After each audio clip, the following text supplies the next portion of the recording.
La Revolución de Mayo fue una serie de acontecimientos revolucionarios ocurridos en la ciudad de Buenos Aires, capital del Virreinato del Río de la Plata, dependiente del Rey de España, que sucedieron durante la llamada Semana de Mayo, entre el 18 de mayo de 1810, fecha en la que se publicaron noticias de la caída de la Junta Suprema Central, y el 25 de mayo, fecha en que juró la llamada Primera Junta de Gobierno.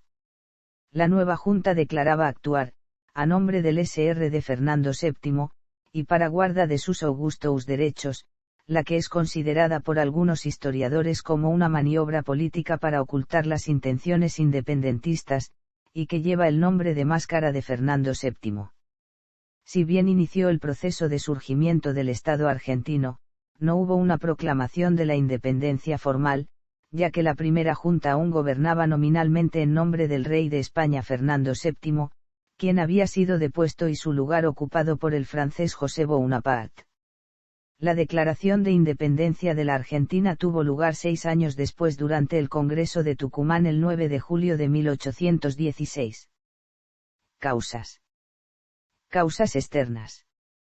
La Declaración de Independencia de los Estados Unidos en 1776 de Gran Bretaña sirvió como un ejemplo para los criollos de que una revolución e independencia en Hispanoamérica eran posibles. La Constitución estadounidense proclamaba que todos los hombres eran iguales ante la ley, defendía los derechos de propiedad y libertad y establecía un sistema de gobierno republicano. A su vez, desde finales del siglo XVIII se habían comenzado a difundir los ideales de la Revolución Francesa de 1789, en la cual una asamblea popular finalizó con siglos de monarquía con la destitución y ejecuciones del rey de Francia Luis XVI y su esposa María Antonieta y la supresión de los privilegios de los nobles.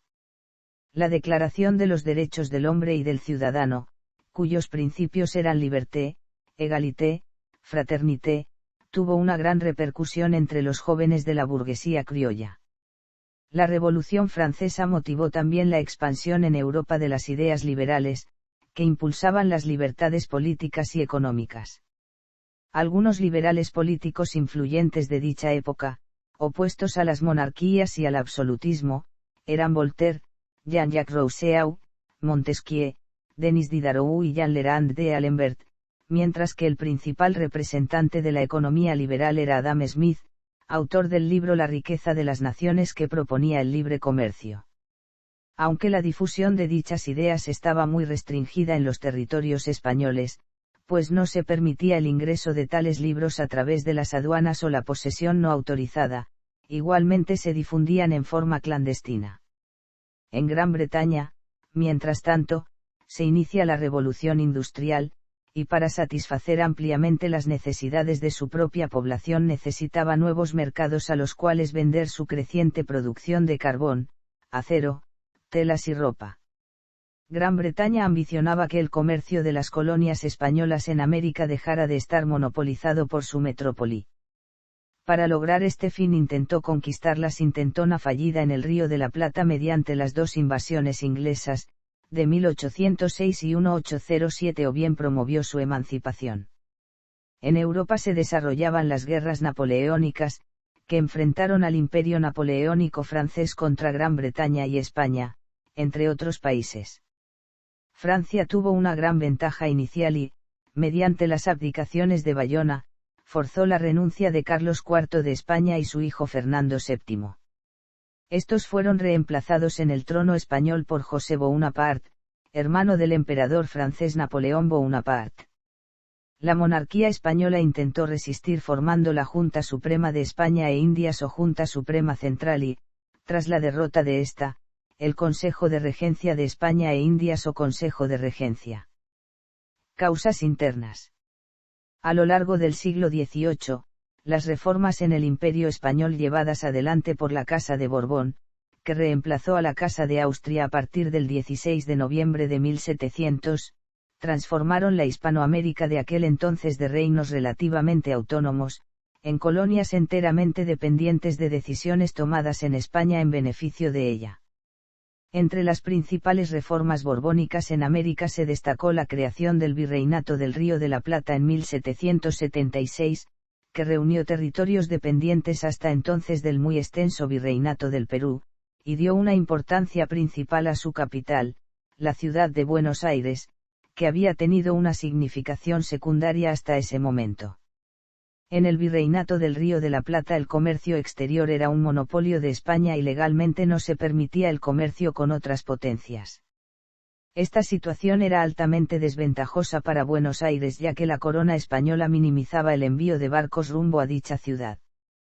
Esta decisión de la metrópoli se debía a que la piratería obligaba a enviar a los barcos de comercio con una fuerte escolta militar, y ya que Buenos Aires no contaba con recursos de oro ni de plata ni disponía de poblaciones indígenas establecidas de las cuales obtener recursos o someter al sistema de encomienda, enviar los convoys de barcos a la ciudad era mucho menos rentable que si eran enviados a México o Lima. Dado que los productos que llegaban de la metrópoli eran escasos, caros e insuficientes para mantener a la población, tuvo lugar un gran desarrollo del contrabando, que era tolerado por la mayoría de los gobernantes locales. El comercio ilícito alcanzaba montos similares al del comercio autorizado con España. En este contexto se formaron dos grupos de poder diferenciados. Uno, los que reclamaban el comercio libre para importar directamente con cualquier país sin tener que necesariamente comprar todas las mercaderías trianguladas por España. Dentro de este grupo del comercio libre pueden distinguirse a su vez a un grupo de poderosos contrabandistas criollos o españoles asociados a los mercaderes ingleses que fomentaban la nula protección de la manufactura local y por el otro lado a un grupo que si bien quería romper el monopolio español, no deseaba una desprotección de la manufactura y producción locales.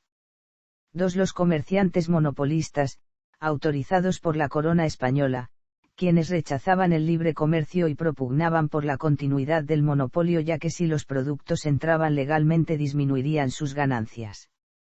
En la organización política, especialmente desde la fundación del Virreinato del Río de la Plata, el ejercicio de las instituciones residentes recaía en funcionarios designados por la corona, casi exclusivamente españoles provenientes de la metrópoli, sin vinculación con los problemas e intereses americanos. Legalmente no había diferenciación de clases sociales entre españoles peninsulares y del virreinato, pero en la práctica los cargos más importantes recaían en los primeros.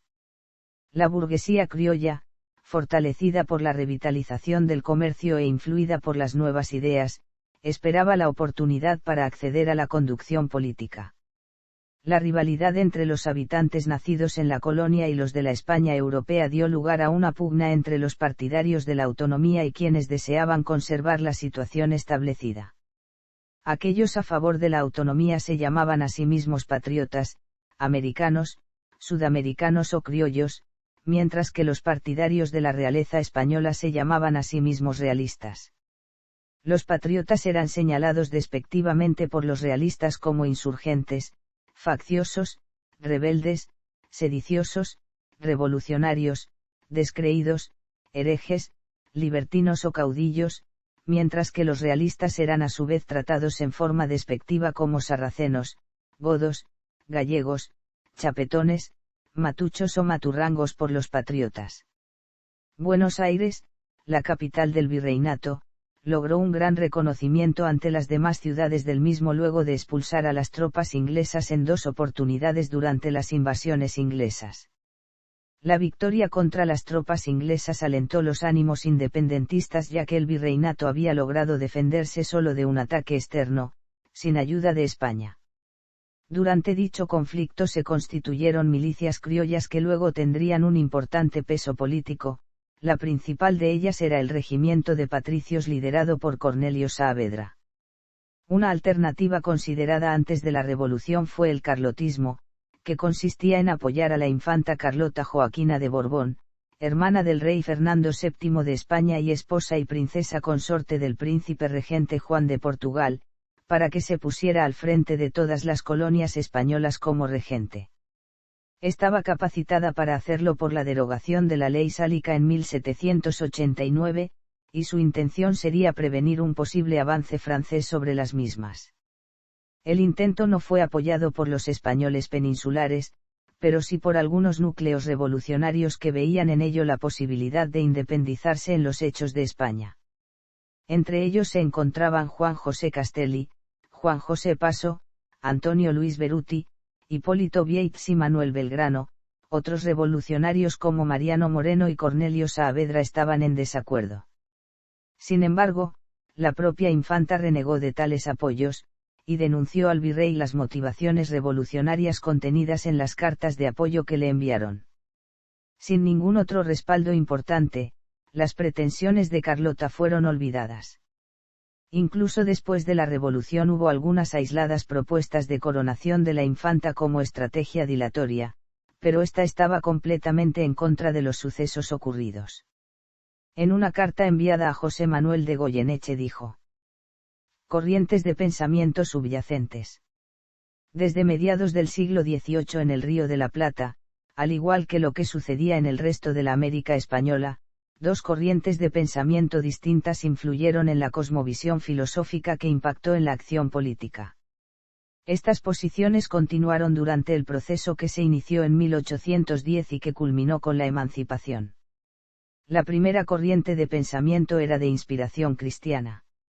Ella tuvo dos principales subescuelas.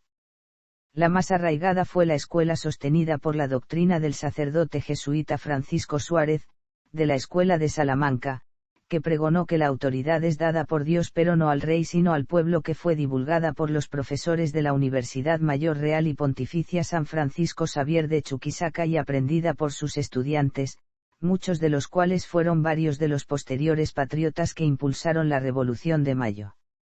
La otra escuela se inspiró en la Revolución Americana que, aunque tuvo otros orígenes, acuñó para sí como lema nacional la frase In God We Trust, que en inglés significa, en Dios confiamos, y que sintetiza acabadamente el pensamiento de los revolucionarios de las primitivas colonias norteamericanas.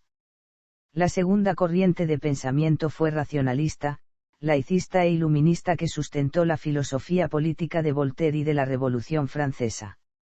Hacia principios del siglo XIX, en el Río de la Plata, ambas corrientes de pensamiento se vieron reflejadas a través de diversos patriotas que gestaron la emancipación. Así, el militar Cornelio Saavedra, fray Cayetano Rodríguez, fray Francisco de Paula Castañeda, el presbítero Pedro Ignacio de Castro Barros, el licenciado Manuel Belgrano, Esteban Agustín Gascón, Gregorio García de Tagle, entre muchos otros, fueron defensores del pensamiento católico y de la Iglesia en contra del anticatolicismo de los grupos liderados primero por Mariano Moreno y Juan José Castelli, y después por Bernardino Rivadavia, quien se valió de políticas regalistas y laicizantes. Antecedentes a la Revolución. El virrey Liniers. Tras la victoria obtenida durante las invasiones inglesas, la población de Buenos Aires no aceptó que el virrey Rafael de Sobremonte retomara el cargo, ya que durante el ataque había huido de la ciudad rumbo a Córdoba con el erario público. Si bien Sobremonte lo hizo obedeciendo una ley que databa de la época de Pedro de Ceballos, que indicaba que en caso de ataque exterior se debían poner a resguardo los fondos reales, dicha acción lo hizo aparecer como un cobarde a los ojos de la población. En su lugar, el nuevo virrey fue Santiago de Liniers, héroe de la Reconquista, fue elegido por aclamación popular. Sin embargo, la gestión de Liniers comenzó a recibir cuestionamientos. El principal adversario político de Liniers era el gobernador de Montevideo, Francisco Javier de Elío, quien los canalizó en una denuncia sobre el origen francés de Liniers. Argumentaba que era inaceptable que un compatriota de Napoleón Bonaparte, en guerra con España en ese entonces, ocupara el cargo. Sin embargo, a pesar de los reclamos de Liniers, no pudo brindar pruebas concretas de que el virrey complotara con los franceses. Elío se negó a reconocer la autoridad de Liniers y formó una junta de gobierno en Montevideo, independiente de las autoridades de Buenos Aires.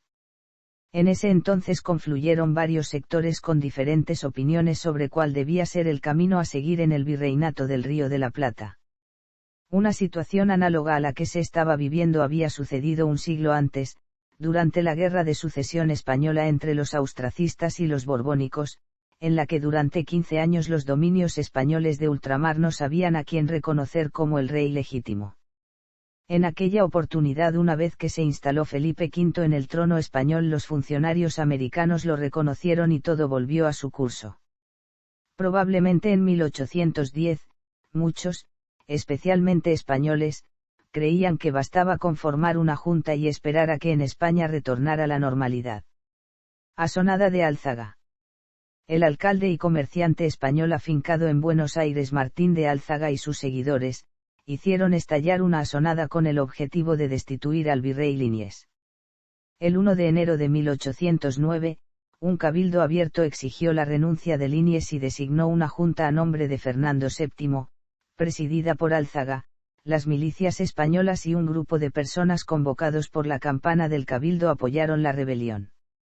Las milicias criollas encabezadas por Cornelio Saavedra rodearon la plaza, provocando la dispersión de los sublevados. Los cabecillas fueron desterrados y los cuerpos militares sublevados fueron disueltos. Como consecuencia, el poder militar quedó en manos de los criollos que habían sostenido a Liniers y la rivalidad entre criollos y españoles peninsulares se acentuó. Los responsables del complot, desterrados a Carmen de Patagones, fueron rescatados por Elío y llevados a Montevideo. Nombramiento del virrey Cisneros.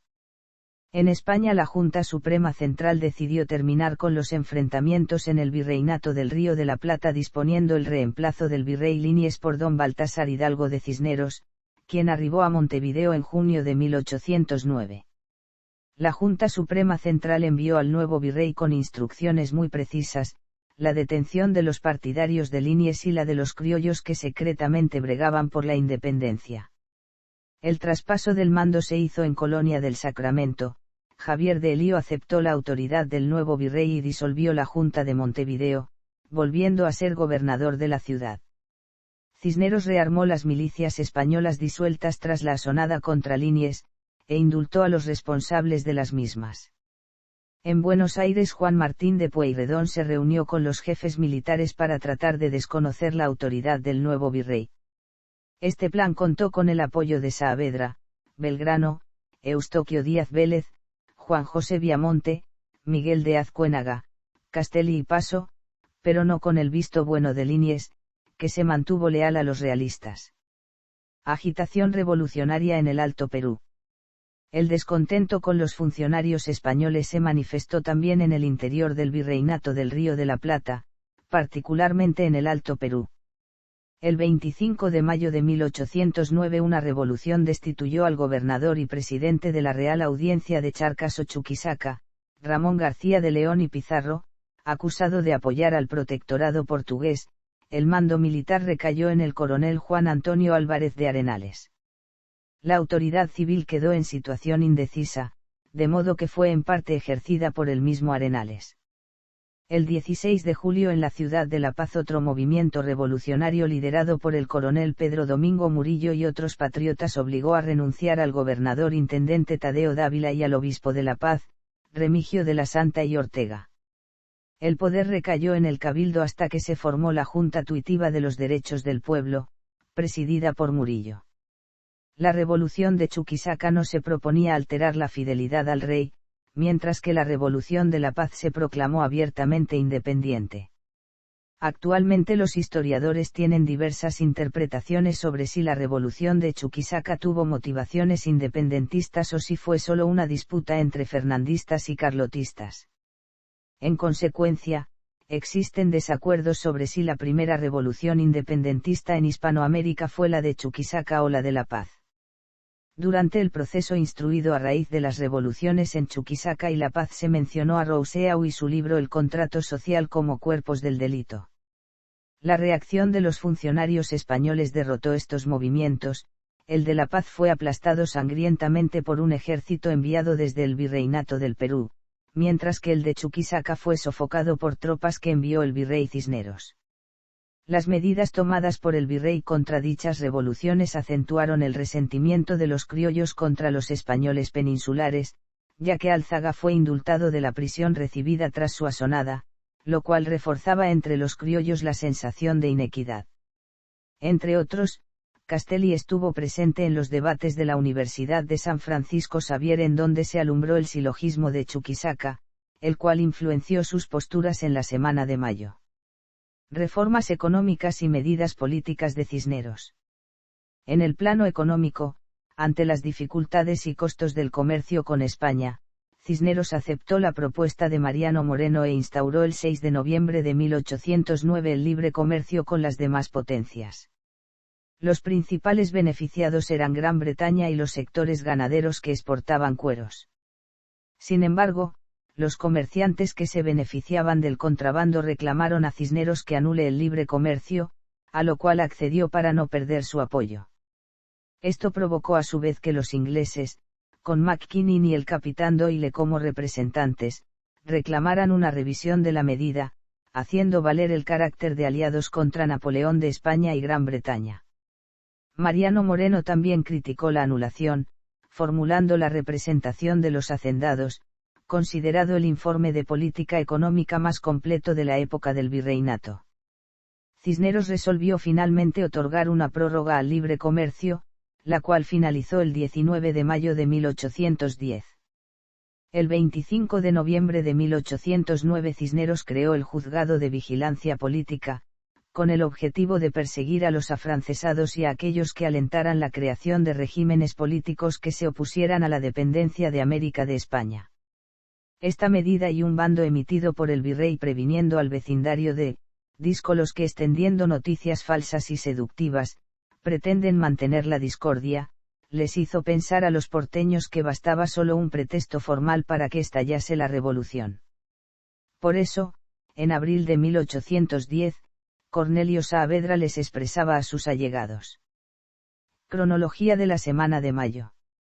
La historiografía y el sistema educativo argentino de la segunda mitad del siglo XIX, en su proyecto de constituir una unidad colectiva nacional, caratuló como Semana de Mayo a los días que transcurrieron entre el 18 y el 25 de mayo de 1810, es decir, desde la publicación, por el virrey Cisneros, de las noticias llegadas a Buenos Aires días antes desde España hasta el 25 de mayo cuando juró la Junta Provisional Gubernativa de las Provincias del Río de la Plata a nombre de Fernando VII. Presidida por Cornelio Saavedra. El lunes, 14 de mayo llegó al puerto de Buenos Aires la goleta de guerra británica HMS Mistletoe al mando del teniente Robert Ramsay procedente de Río de Janeiro. Traía periódicos procedentes de Londres de los que luego se reimprimirían en Buenos Aires solo la parte pertinente con el título de copia de los artículos de la Gaceta de Londres, de 16, 17 y 24 de febrero último, referentes a los sucesos de España. Estas separatas contenían noticias sobre la ocupación francesa de Andalucía en su desplazamiento hacia Sierra Morena, la fuga desde Sevilla de la Junta Central rumbo a Cádiz, las protestas del pueblo por ese abandono, la detención de algunos de ellos en Jerez de la Frontera y su posterior liberación rumbo a la isla de León donde junto con otros nombraron una regencia y, finalmente, la desesperada situación de defender Cádiz con la ayuda inglesa proveniente de Gibraltar. Esta publicación, cuya existencia se sospechaba por otros documentos existentes, no fue conocida por la historiografía argentina hasta que Carlos Alberto Pueyrredón, en 1953, publicó el facsímil, en 3 páginas y un pliego, de una copia existente en el Archivo General de Indias que tenía agregado el siguiente comentario manuscrito: noticias que trajo de Janeiro la escuadra inglesa y han causado el trastorno del gobierno de esta. El día 13 de mayo ingresó al puerto de Montevideo, al atardecer, la fragata mercante inglesa John Paris proveniente de Gibraltar al mando de su dueño David Wishart con una tripulación de 19 marinos. Con una capacidad de 300 toneladas, transportaba vino tinto, aguardiente y efectos varios consignados al comerciante de Buenos Aires Francisco Ferrer. Siguiendo órdenes establecidas por el gobierno desde varios meses atrás, el gobernador interino Joaquín de Soria impidió que la tripulación desembarcara, cerró el acceso al barco y se incautó de los papeles públicos y privados que traía, entre ellos una carta dirigida al propio virrey, todos los cuales fueron remitidos a Cisneros a la espera de que éste ordenara los pasos a seguir. Los días 15 y 16, una fuerte tormenta desatada en el Río de la Plata dañó el puerto de Montevideo demorando el envío de los papeles que recién llegaron a Buenos Aires el día 17 de mayo, casi a mediodía. 2 fueron los impresos que se recibieron desde Montevideo. El primero, fechado en Cádiz el 3 de febrero, se refería a la elección, composición y nombres del Supremo Consejo de Regencia, entre los que figuraba un representante de las Américas. Adicionalmente se hacía un llamamiento a todos los habitantes a defender la ciudad, ya que el enemigo avanzaba en gran número. El segundo impreso, agregado al anterior, era un decreto de la misma Junta Provincial fechado en Cádiz el 6 de febrero que autorizaba la salida de barcos detenidos en ese puerto de tiempo atrás, con lo que se normalizaba la actividad de ese puerto. Estas noticias fueron publicadas en Buenos Aires el 19 de mayo en un solo impreso con el título de aviso al público. Durante décadas este documento no fue conocido por la historiografía hasta que Corbellini lo publicó en 1950. Los documentos descubiertos por Pueyrredón y Corbellini, cuyas fechas de impresión constan en las facturas de la imprenta de los Niños Expósitos, modificaron la historiografía argentina no solo para explicar la verdadera conducta del virrey Cisneros, sino también para exculparlo de querer ocultar lo que ocurría en España, tesis que había prevalecido desde comienzos del siglo XX. Así también pudo corregirse cuáles eran los contenidos y el momento en que las élites de Buenos Aires recibieron las noticias. Viernes, 18 de mayo. El 18 de mayo se publicaron las separatas de los diarios que trajo la goleta Mistletoe y que Cisneros había ordenado imprimir el día anterior, con el título de copias de los artículos de la Gaceta de Londres etc. El contenido de las mismas se constituyó en el núcleo del cuadro de situación sobre el cual trabajaron los integrantes del movimiento juntista. Ante esta novedad, estos procedieron a reunirse para intercambiar opiniones y llamaron con urgencia a Castelli y Saavedra, ambos en sus quintas de San Isidro, en las afueras de la ciudad. Castelli respondió inmediatamente al llamado y llegó a Buenos Aires a las 8 de la noche. Recién entonces se enteró de cuáles eran las noticias que desde hacía horas se expandían entre los vecinos destacados de la ciudad. Las reuniones se hacían indistintamente en la casa de Nicolás Rodríguez Peña o en la jabonería de Hipólito Vieites. Concurrían a esas reuniones, entre otros, Juan José Castelli, Manuel Belgrano, Juan José Paso, Antonio Luis Beruti, Eustoquio Díaz Vélez, Feliciano Antonio Chiclana, José Darragueira, Martín Jacobo Thompson y Juan José Viamonte. Otro grupo se congregaba en la quinta de Ourma, encabezado por Fray Ignacio Grela y entre los que se destacaba Domingo French. Cisneros, por su parte, al responder la nota que el gobernador Soria le había enviado el 14 de mayo, aprovechó para adjuntar a la misma 3 ejemplares de las copias de los artículos recién impresos. Esta nota de Cisneros se transformará en manos de los historiadores de la primera mitad del siglo XX en la prueba fehaciente de que el virrey trataba de ocultar o atenuar la gravedad de lo que estaba ocurriendo en España. Las correcciones en la copia que estaba guardada en el Archivo General de la Nación, que son simples modificaciones de estilo, se transformaron en síntomas del nerviosismo del virrey. La palabra idea arreglada que figuraba en la frase, dar al público por intermedio de varios impresos alguna idea arreglada de los sucesos de nuestra península, fue interpretada por Levin como forma arreglada, dando a entender el arreglo o deformación de la verdad, que no era otra sino que faltaba el supremo gobierno en España. Es más, la consideró como consigna para desentrañar el sentido de la proclama de Cisneros, único documento que conocía.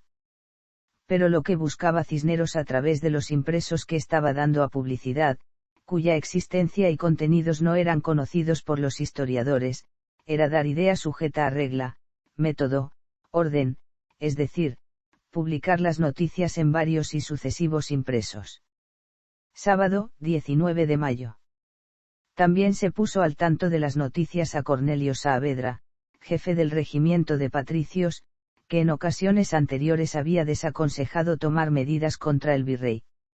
Saavedra consideraba que, desde un punto de vista estratégico, el momento ideal para actuar sería cuando las fuerzas napoleónicas lograran una ventaja decisiva en la guerra contra España. Al conocer las noticias de la caída de la Junta de Sevilla, Saavedra consideró que el momento había llegado.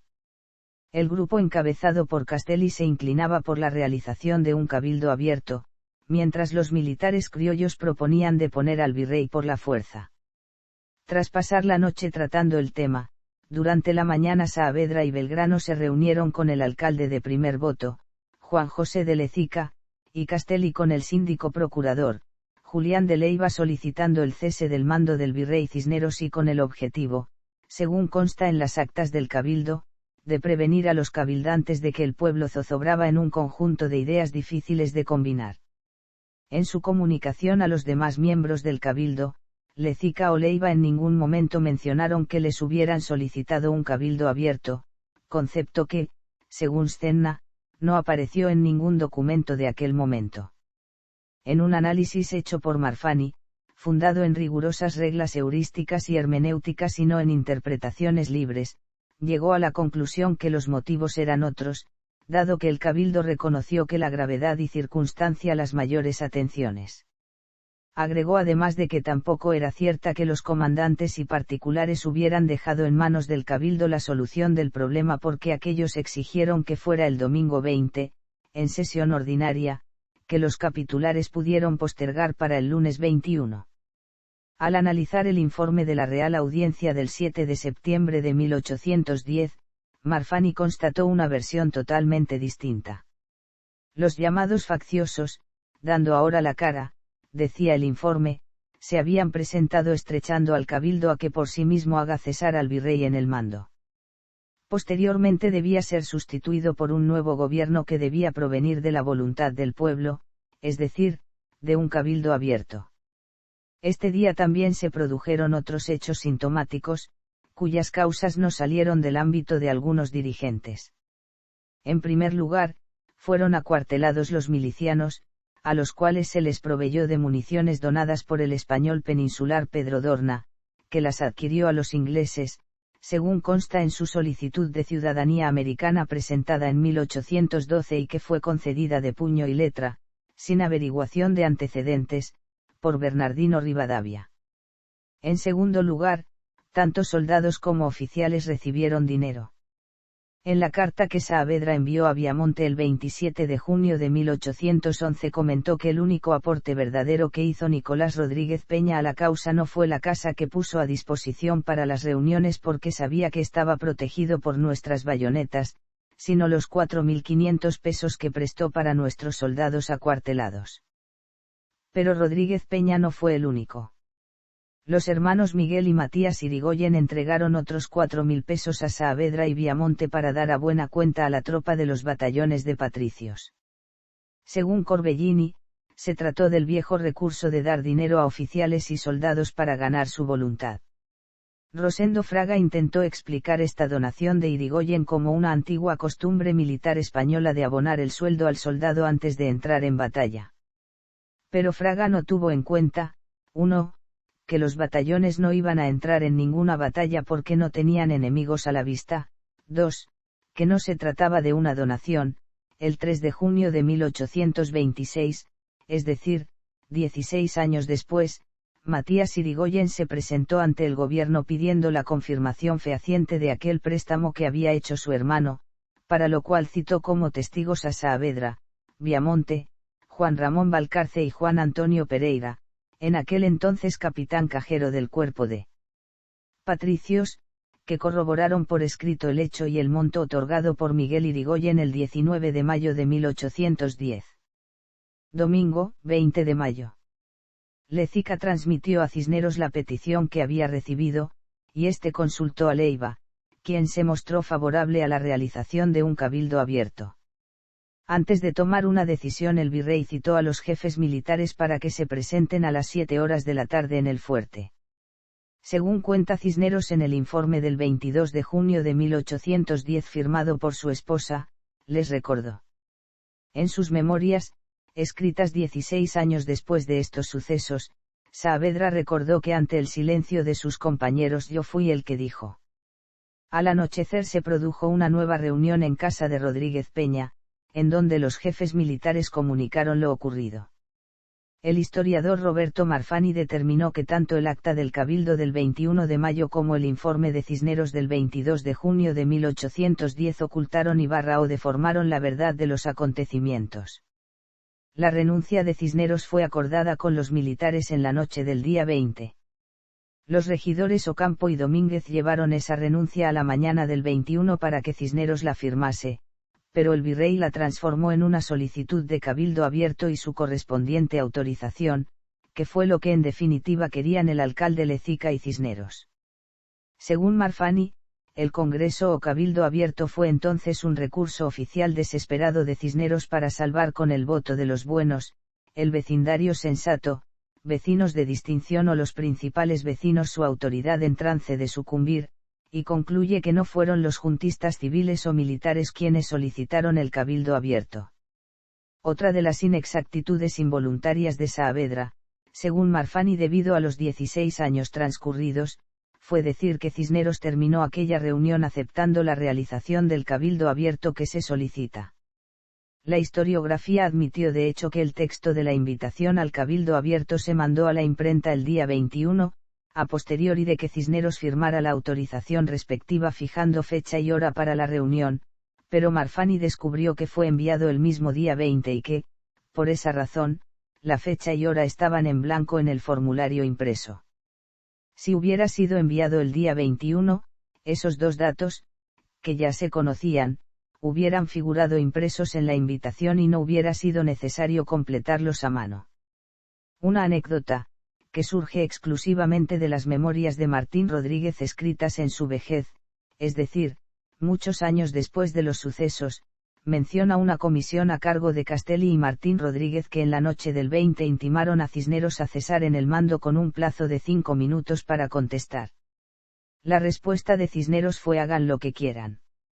En este dudoso relato de la intimación, no figuró la reunión previa de Cisneros con los militares realizada solo minutos antes y, en contraposición, tampoco fue mencionado en el oficio muy detallado que Cisneros envió al Consejo de Regencia un mes después, el 22 de junio de 1810, ni en las memorias de Saavedra. Lunes, 21 de mayo. Aparece en escena, por primera vez, como factor político activo y visible, lo que en los días siguientes se llamará, pueblo. Un grupo estimado de 600 personas se congregaron desde muy temprano en la Plaza de la Victoria, limitada por la Recoba al este, que corría de norte a sur a la altura de la actual calle Defensa, y el Cabildo al oeste o sea en la mitad occidental de la actual Plaza de Mayo. Estos individuos habían participado, según distintas fuentes, de varias reuniones previas.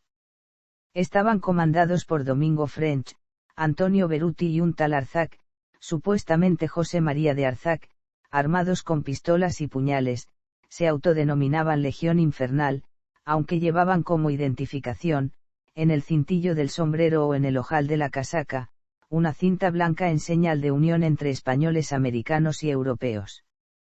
También llevaban en el cintillo del sombrero un pequeño retrato de Fernando VII grabado sobre papel.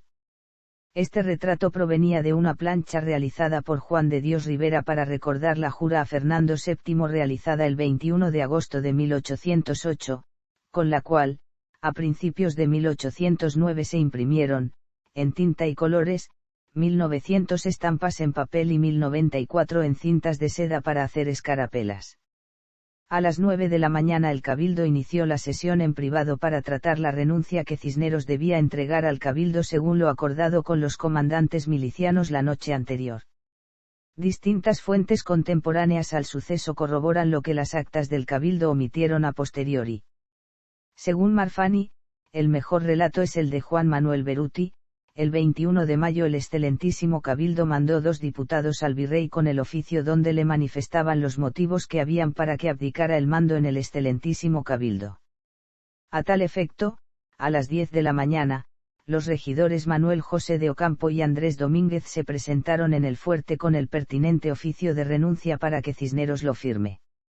Cuando los capitulares regresaron, no trajeron la renuncia sino una autorización para realizar el Cabildo Abierto diciendo que el virrey había manifestado que el asunto era delicado y necesitaba meditación explicando así la demora en que habían incurrido en un trámite de simple firma. El Cabildo modificó el acta acomodándolo a la respuesta de Cisneros, es decir, incluyendo el pedido de permiso para realizar el Cabildo Abierto sin indicar fecha ni hora de realización. Se decidió entonces enviar a Andrés Domínguez al cuartel de Patricios para solicitar la presencia de su comandante, Cornelio Saavedra. Mientras tanto, el grupo congregado en la plaza obligó al síndico procurador Leiva a salir al balcón al grito de que querían saber la respuesta de Cisneros y debido a la ambigua explicación del funcionario de que estaban trabajando por el bien y la felicidad del pueblo expresaron que lo que se quería era la suspensión del excelentísimo señor virrey. Ya en el cabildo, Saavedra, en su nombre y en el de los demás comandantes milicianos, se manifestó garante de la seguridad pública, salió a la plaza y convenció a la gente que confiaran en los capitulares y logró que se retiraran a sus casas. En los hechos, sin embargo, se había producido un cambio significativo en el desarrollo del proceso juntista. Cisneros logró sustituir, con ayuda de los capitulares, el oficio de renuncia por una autorización a realizar un cabildo abierto. No se trató de una maniobra dilatoria sino que, invitando a vecinos de distinción, que el análisis demostró que en su mayoría eran personas partidarias del régimen virreinal, pretendía abortar el cambio de gobierno. Los formularios de invitación, que la historiografía tradicional, apoyándose en las actas del cabildo, asumió que se habían impreso el día 21, después de la autorización de Cisneros, resultaron ser una prueba de la puesta en marcha de la idea que propuso Leiva el día 20, de una convocatoria a cabildo abierto, pues la orden de impresión se hizo ese mismo día 20, pues en el impreso estaban en blanco la fecha y hora de la convocatoria y no el día 21 cuando esos dos datos ya se conocían. De un total de 600 invitaciones impresas se repartieron, de manera apurada e improvisada, aproximadamente 450. Muchos no la recibieron y esa fue una de las causas por la que no pudieron asistir. Se ha demostrado que las diferencias en la impresión de las invitaciones no eran, como sugirió Vicente Fidel López, una clave para aceptar a ciertos invitados y rechazar a otros sino simples desajustes técnicos en los tipos de imprenta. La diferencia entre la cantidad impresa y la cantidad de invitaciones enviadas no obedeció tampoco a la intención de repartirlas por fuera del cabildo porque, a. Los cabildantes solicitaron 600 ejemplares y aprobaron el pago de la factura por esa cantidad y, b. Las invitaciones permitían acceder a la plaza no al cabildo. La asistencia y la posterior votación se controló y realizó por compulsa con la lista de invitados que el propio cabildo había realizado para enviar las invitaciones. Esto ha permitido que, a posteriori, los historiadores puedan seguir paso a paso, a. La secuencia de las votaciones según el orden de asistencia, b. Las alteraciones a ese orden, y c. Quienes, por propia voluntad o por estar últimos en la lista, se negaron o no pudieron votar. Martes, 22 de mayo. De los 450 invitados al cabildo abierto solamente participaron 251. French y Beruti, al mando de 600 hombres armados con cuchillos, trabucos y fusiles, controlaron el acceso a la plaza, con la finalidad de asegurar que el cabildo abierto fuera copado por criollos.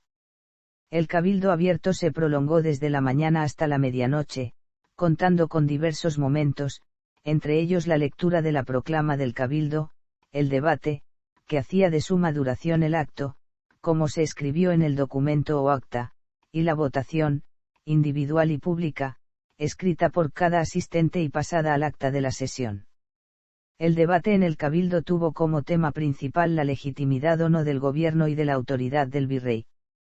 El principio de la retroversión de la soberanía planteaba que, desaparecido el monarca legítimo, el poder volvía al pueblo, y que éste tenía derecho a formar un nuevo gobierno.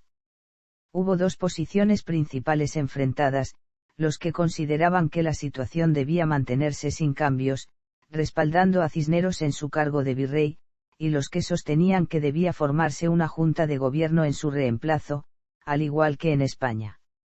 No reconocían la autoridad del Consejo de Regencia de España y de Indias argumentando que las colonias en América no habían sido consultadas para su formación. El debate abarcó también, de manera tangencial, la rivalidad entre criollos y españoles peninsulares, ya que quienes proponían mantener al virrey consideraban que la voluntad de los españoles debía primar por sobre la de los criollos.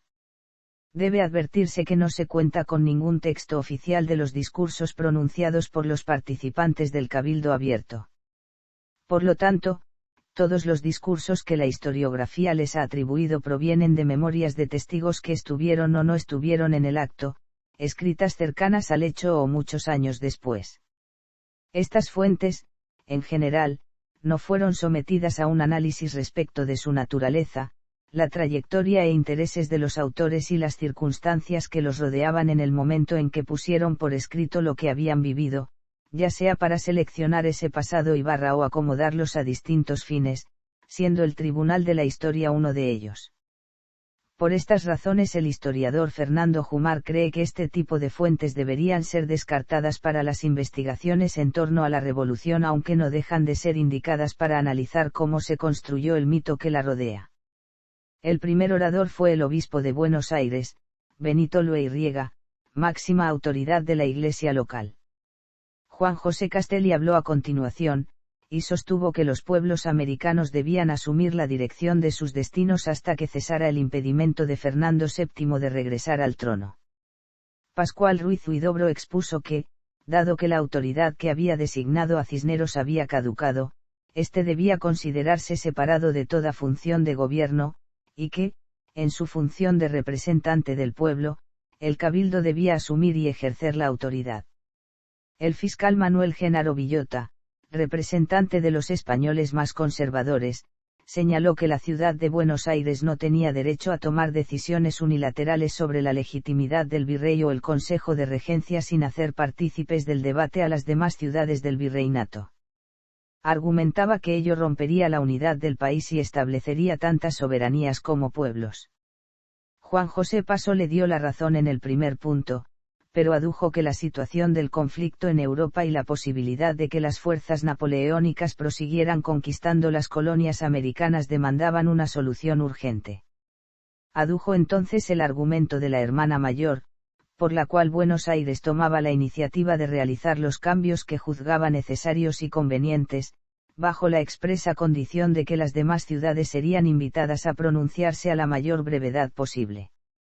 La figura retórica de la hermana mayor, comparable a la gestión de negocios, es un nombre que hace una analogía entre la relación de Buenos Aires y las otras ciudades del virreinato con una relación filial.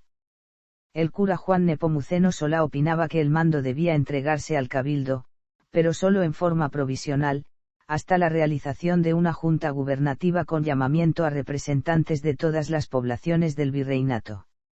El comandante Pedro Andrés García, íntimo amigo de Saavedra, comentó al votar. Cornelio Saavedra propuso que el mando se delegara en el cabildo hasta la formación de una junta de gobierno, en el modo y forma que el cabildo estimara conveniente. Hizo resaltar la frase de que, a la hora de la votación, la postura de Castelli se acopló a la de Saavedra. El recuento de los votos no debió ser nada fácil para los miembros del cabildo habida cuenta de que los votantes se expresaron en numerosos grupitos con fórmulas distintas. De ahí surgió la necesidad, en primer lugar, de dividir en forma bipartita los resultados separando los que habían votado por el cese del virrey de los que habían votado por su permanencia y, en segundo lugar, no dar cifras. Por esa razón comunicaron que el resultado había sido que, a pluralidad con exceso, Cisneros debía cesar en su mandato. Levin, más de un siglo después, también clasificó los votos en dos grupos. A. Los que postularon la continuación del virrey, solo o acompañado, 69 votos. B. Los que postularon por la cesación, 155 votos. C. Total, 224 votos. Los votos a favor de la cesantía los dividió en 5 subgrupos según qué autoridad se haría cargo transitoria o definitivamente del gobierno. 1. Fórmula de Ruiz Huidobro. El cabildo asumiría el gobierno hasta que esa institución forme un gobierno provisorio, 25 votos. 2. Fórmula de Pedro Andrés García y Luis José de Chorroarín. El cabildo asumiría el gobierno hasta que se resuelva la forma de gobierno, 20 votos. 3. Fórmula de Saavedra. El cabildo asumiría interinamente el gobierno hasta que esa institución determine en modo y forma la junta que debe gobernar con la aclaración de que es el pueblo el que confiere esta autoridad o mando, 87 votos. 4. Fórmula de Juan Nepomuceno de Sola. El Cabildo subrogaría el gobierno interinamente hasta la elección de una junta por diputados del virreinato, 19 votos. 5. El Cabildo subrogaría el gobierno, 4 votos. Cabe aclarar que la fórmula propuesta por Ruiz Huidobro se diferenció de la fórmula de Saavedra, en que aquel asumió implícitamente que el Cabildo tenía constitutivamente el poder de establecer gobiernos, mientras que Saavedra aclaró expresamente que esa capacidad le había sido otorgada exclusivamente por el Cabildo Abierto del día 22 de mayo. Saavedra conocía ese principio por haber desempeñado diferentes cargos en el Cabildo, donde el Tratado Curia Filipica, de Juan de Hevia Bolaños, era un manual muy utilizado. Miércoles, 23 de mayo. La agenda del Cabildo preveía para el día 23 incorporar el voto de más de 20 asistentes que no lo habían hecho y citar a las 15 horas a todos los que habían sufragado para que firmaran el acta respectiva. Finalmente se decidió no realizar ni lo uno ni lo otro, lo último para evitar otro posible alboroto. Se contaban con los votos firmados de cada uno, los que constituían prueba suficiente de lo actuado. Se inició entonces el recuento o regulación de los mismos para luego archivarlos por cualquier duda que pudiere surgir. El análisis de los votos no debió ser fácil, pues las propuestas eran variadas, complicadas e iban acompañadas de discursos grandilocuentes. Concluido el recuento se determinó: 1. El cese del virrey en su cargo; 2. Su reemplazo provisional por el Cabildo, que elegiría una junta; 3. Acelerar la toma de decisión del Cabildo Gobernador, otorgando al caballero síndico procurador un voto decisivo ante la posibilidad de empate, dado el número par de los miembros que integraban esa corporación. Este día, los SS del ayuntamiento son ya los verdaderos virreyes de todo el país. Sin embargo, se apresuran a organizar el nuevo gobierno, pensando siempre en las provincias. En efecto, era razonable suponer que no haberlas consultado podría ser motivo de resistencias que terminarían afectando la amistad con la capital e incluso con los demás ayuntamientos del continente. Por esa razón, se decidió que Cisneros no debería ser separado absolutamente del gobierno, sino sumado a la nueva junta en calidad de vocal, acompañado con otros 4 miembros que serían nombrados por los capitulares según lo habitual en estos casos de interinato. A tal efecto resolvieron, por falta de tiempo, enviar un oficio a Cisneros, y no un acta, comunicando por ese medio el cese en su cargo de virrey y la nueva propuesta. 2 capitulares llevaron el oficio para ampliar personalmente lo que el gobierno quería lograr con esta medida. La respuesta verbal de Cisneros reveló su cabal conocimiento de la correlación de fuerzas. 1. Sin negarse en forma absoluta a aceptar el ofrecimiento, manifestó que no tenía interés en participar de la menor parte del mando. 2. No obstante, respecto de la propuesta del Cabildo Gobernador, consideró conveniente que previamente se hiciera una consulta con los comandantes milicianos, porque la idea no parecía en todo conforme con lo decidido en el Cabildo Abierto. Cisneros introducía así, por primera vez, un factor de poder no previsto institucionalmente: los comandantes de las unidades. El gobierno decidió realizar esa consulta y citó inmediatamente a los susodichos comandantes. No se conoce quiénes asistieron a esta primera reunión consultiva. Puestos al tanto de los antecedentes y de la propuesta hecha al señor Cisneros, el único comentario que hicieron fue que el pueblo se tranquilizaría cuando se diera a publicidad el cese en el cargo del virrey y su reemplazo por el Cabildo Gobernador. Se redactó entonces un bando manuscrito que fue publicado en los lugares habituales. Jueves, 24 de mayo. Este día, el exvirrey Baltasar Hidalgo de Cisneros despachó al joven entrerriano de 17 años José Melchor Lavín rumbo a Córdoba, para poner en conocimiento del gobernador intendente de Córdoba del Tucumán, Juan Gutiérrez de la Concha, los sucesos acaecidos en la capital virreinal entre el 21 y el 23 de mayo. En la mañana, a propuesta del síndico Leiva, el Cabildo Gobernador determinó quiénes serían los integrantes de la Junta que debía hacerse cargo del gobierno de manera provisoria hasta que se reuniera el Congreso integrado por representantes de todas las provincias del virreinato que definirían la forma de gobierno. La misma tenía 5 miembros con el siguiente orden: el exvirrey Baltasar Hidalgo de Cisneros como vocal presidente y los vocales, Cornelio Saavedra, comandante del cuerpo de patricios, Dr. Juan Nepomuceno Solá, cura rector de la parroquia de Nuestra Señora de Montserrat, Dr. Juan José Castelli, abogado de la Real Audiencia Pretorial y José Santos Inchaurregui, de este vecindario y comercio.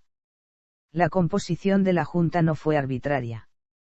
El análisis de los resultados de la votación en el Cabildo Abierto hecho por Corbellini reveló tres grandes grupos: 1. Los que votaron por mantener al virrey Ibarra o adjuntarle con socios; 2. Los que votaron por su destitución como virrey transfiriendo el gobierno al Cabildo en su carácter de Cabildo Gobernador, dejando en sus manos la designación, en tiempo y forma, de un gobierno provisorio. Corbellini llamó a este grupo conservador o del Cabildo. 3. Con 92 votos, los que, liderados por Saavedra y Castelli, con la misma postura anterior aclararon que el Cabildo Gobernador debía estar limitado por la voluntad del pueblo, que es el confería la autoridad o mando, es decir, que el pueblo debía intervenir en la designación mas no sea a través del voto indirecto. El doctor Castelli fue un paso más, propuso que la elección de las autoridades tenía que hacerse mediante el voto directo del pueblo, pero no tuvo adherentes. El doctor Solá y el destacado vecino y comerciante de origen vasco Inchaurregui pertenecían al grupo conservador, siendo el primero su líder. Por lo tanto, los integrantes de la Junta representaron, en cierta medida, una coalición de esos tres grandes grupos. Es interesante destacar la figura de Inchaurregui, sobre el cual se han volcado errores sobre su personalidad.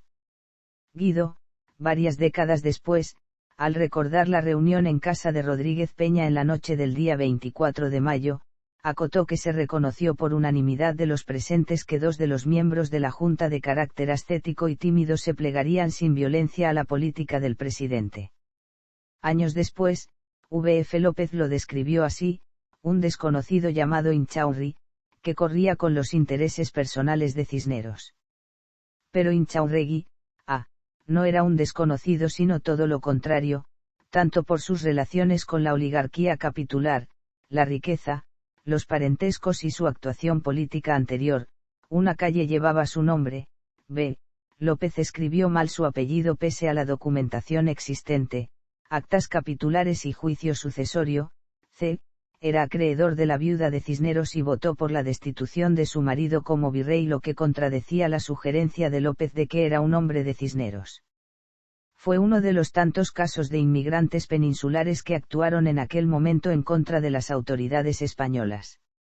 En el acta de ese día, se manifestó que ante los graves inconvenientes y riesgos que podrían producirse y teniendo en cuenta las facultades otorgadas al Cabildo a pluralidad de votos, debían y mandaron lo siguiente: la creación de una junta integrada por Cisneros y los 4 asociados ya mencionados. El primero de los nombrados presidiría la misma, con voto, y conservando su renta y prerrogativas de dignidad. Debían comparecer ante el Cabildo para prestar el juramento ad hoc. Luego del juramento debían ser reconocidos como depositarios de la autoridad del virreinato por todas las corporaciones hasta el momento que lo determine el Congreso General. El Cabildo se reservaba el derecho de nombrar reemplazante en caso de muerte, enfermedad, ausencia. También se reservaba el derecho a deponer a los miembros si estos no cumplieren con sus deberes, reasumiendo para este caso particular la autoridad conferida por el pueblo en el Cabildo Abierto. La Junta publicará una amnistía general respecto de las opiniones vertidas en el Cabildo Abierto. Al mismo tiempo, el Cabildo tomaba bajo su protección a todos los que participaron en ella. Los miembros de la Junta quedarán excluidos del ejercicio del Poder Judicial, el que se refunde en la Real Audiencia, a quien se pasará todas las causas. La Junta publicará al inicio de cada mes el estado en que se encuentra la administración de la Real Hacienda. La Junta no podrá imponer pensiones, contribuciones sin previa consulta y conformidad del Cabildo. Tampoco Cisneros podrá expedir órdenes o providencias que no lleven la conformidad de los demás miembros de la Junta. La Junta deberá expedir órdenes circulares a los jefes de las provincias para que bajo su responsabilidad los respectivos cabildos convoquen, solo a los invitados, a un congreso para que elijan a los diputados que deberán reunirse en la capital para establecer la forma de gobierno que se considere más conveniente. Los representantes deberán venir munidos de un poder que los identifiquen como tales y en el que deberán jurar no reconocer a otro soberano que no sea Fernando VII o sus legítimos sucesores y estar subordinados al gobierno que lo represente. Cada miembro de la Junta tendrá tratamiento de excelencia quedando a su cargo la designación de honores y distinciones que les corresponda el Cabildo Gobernador, considerando que esta decisión podría trepidar la confianza del público por la presencia del presidente vocal Cisneros, que solo con esa investidura se lo mantenía en el mando por conveniencia pública, resolvió explorar la voluntad de los comandantes de los cuerpos milicianos, hacerles saber la resolución adoptada y su objeto y si tenían el ánimo y posibilidad de sostenerla. Al efecto fueron citados y concurrieron 10 comandantes de los principales cuerpos de la guarnición. Entre ellos figuraron, Cornelio Saavedra, Francisco Antonio Ortiz de Ocampo, Pedro Andrés García y Martín Rodríguez. En primer lugar, todos aceptaron unánimemente que estaban dispuestos a sostener la autoridad del Cabildo. En segundo lugar, después de algunas discusiones de las que solo constan la de García que sostenía que si se diera el caso de una nueva reasunción del cargo por parte del Cabildo Gobernador el síndico procurador debería tener voto decisivo en la misma, y la de Saavedra que pidió se lo sustituyera en la Junta por el síndico procurador para no ser censurado en lo más mínimo. Su pedido fue rechazado. Los comandantes consideraron que lo actuado por el Cabildo Gobernador era lo más apropiado para conciliar los extremos y que no dudaban de que sería aprobado por el pueblo. En tercer lugar, los comandantes aceptaron contribuir a que la Junta quedase plantificada, es decir, establecida y procedieron a retirarse. De forma inmediata el Cabildo Gobernador fijó el juramento para las 3 de la tarde, citó a los vocales que integrarían la Junta y envió una comisión a Cisneros citándolo para el juramento. También fueron convocados los miembros de los tribunales y corporaciones, el obispo y el cabildo eclesiástico, los comandantes militares, etc. para que asistan al juramento. Se tomaron las medidas necesarias para que la ceremonia se celebrase con todo el debido aparato, se publicase el bando correspondiente, etc. El Cabildo Gobernador obsequió relojes a los 4 comandantes de la Guardia de Honor que los habían acompañado durante todo el proceso y 100 pesos a repartir entre los soldados. Finalizada la ceremonia del juramento, que los miembros de la Junta lo hicieron de rodillas y con la mano derecha sobre los santos evangelios, de desempeñar legalmente sus respectivos cargos, conservar íntegros estos dominios al señor don Fernando VII y sus legítimos sucesores y guardar puntualmente las leyes del reino, los mismos se retiraron del cabildo caminando a la fortaleza por entre un numerosísimo concurso, salvas de artillería y repiques de campanas. Seguidamente los miembros del cabildo se dirigieron a la fortaleza para cumplimentar a la nueva junta. La instalación de la junta se realizó sin manifestación pública de oposición, y los documentos de la época que se conocen muestran una aceptación generalizada. Además de lo que figura en el acta de instalación firmada por los miembros del Cabildo y la Junta, en el manuscrito llamado Diario de un Testigo se menciona que los miembros de la Junta cruzaron la Plaza de la Victoria en medio de vivas. Tomás Guido recordó que el pueblo pareció satisfecho de esta elección, en especial los españoles. Otros 2 testigos afirmaron: con la elección de ayer estaban todos los magistrados contentos y lo mismo mucha parte del pueblo y los europeos a pesar del atropellamiento hecho al señor virrey y hubo a la noche iluminación en el cabildo y música por los cuarteles de tropas, todo en demostración de lo grato que fue el nombramiento. El día 24 parecía finalizar con tranquilidad cuando a la noche se produjo una reacción contra el nuevo gobierno que los vocales Saavedra y Castelli comunicaron a los miembros de la Junta en su primera reunión gubernativa realizada en el fuerte. En el oficio de renuncia que posteriormente dirigió la Junta al Cabildo, a las 9:30 de la noche, se especificó cómo se habían enterado de la agitación de alguna parte del pueblo y que la misma tenía su origen en que el Cabildo no había excluido al vocal presidente del mando de las armas. Distintas fuentes coincidieron con esta afirmación. Manuel Moreno recordó que con la noche creció la agitación, los ciudadanos concurrían al cuartel de patricios. Tomás Guido mencionó que, en la reunión llevada a cabo a las 8 de la noche en la casa de Rodríguez Peña, se analizó la composición de la Junta y la inferioridad en que se encontraban los vocales Saavedra y Castelli, lo que podía afectar incluso la seguridad de muchos de los asistentes. En esa velada se realizaron intensas gestiones con oficiales de los cuerpos milicianos y civiles y una vez logrado un consenso enviaron por Castelli para que informara a la Junta sobre lo que estaba ocurriendo. En un principio Castelli señaló lo difícil de esa tarea y trató de calmar los ánimos, pero ante la insistencia no tuvo otra opción que prometer que la llevaría a cabo. Existen varios testimonios que confirmaron la presencia de opositores o manifestaciones contra la Junta en el cuartel de Patricios. El análisis textual del oficio de renuncia mostró que, si bien la Junta aceptó en un todo lo que comunicaron Saavedra y Castelli, no ocurrió lo mismo con las decisiones que se debían tomar, especialmente con los términos de la renuncia. En principio se afirmó que la agitación no puede ni debe ser por muchas razones de mayor consideración, es decir, se negó su importancia. Pero a continuación se afirmó que esa misma agitación, que causaba imponderable sentimiento, la obligaba a pedir al Cabildo que proceda a otra elección para calmar la agitación y efervescencia que ha resurgido entre las gentes. Marfani atribuye a Cisneros la primera parte y a Saavedra Castelli la segunda. Sobre este episodio, Vicente Fidel López, en su Historia de la República Argentina, atribuyó la redacción a un Cisneros que imperativamente dictaba a un obediente Castelli. Análisis posteriores determinaron que la letra era del vocal Inchaurregui y que lo de López era otra de sus narraciones construidas. Viernes, 25 de mayo. Durante la mañana del 25 de mayo, una gran multitud comenzó a reunirse en la Plaza de la Victoria, actual Plaza de Mayo, liderados por los milicianos de Domingo French y Antonio Beruti. Se reclamaba la anulación de la resolución del día anterior, la renuncia definitiva del virrey Cisneros y la formación de otra junta de gobierno. El historiador Bartolomé Mitre afirmó que French y Beruti repartían escarapelas celestes y blancas entre los concurrentes. Historiadores posteriores ponen en duda dicha afirmación, pero sí consideran factible que se hayan repartido distintivos entre los revolucionarios. Ante las demoras en emitirse una resolución, la gente comenzó a agitarse, reclamando. La multitud invadió la sala capitular, reclamando la renuncia del virrey y la anulación de la resolución tomada el día anterior. El cabildo se reunió a las 9 de la mañana y reclamó que la agitación popular fuese reprimida por la fuerza.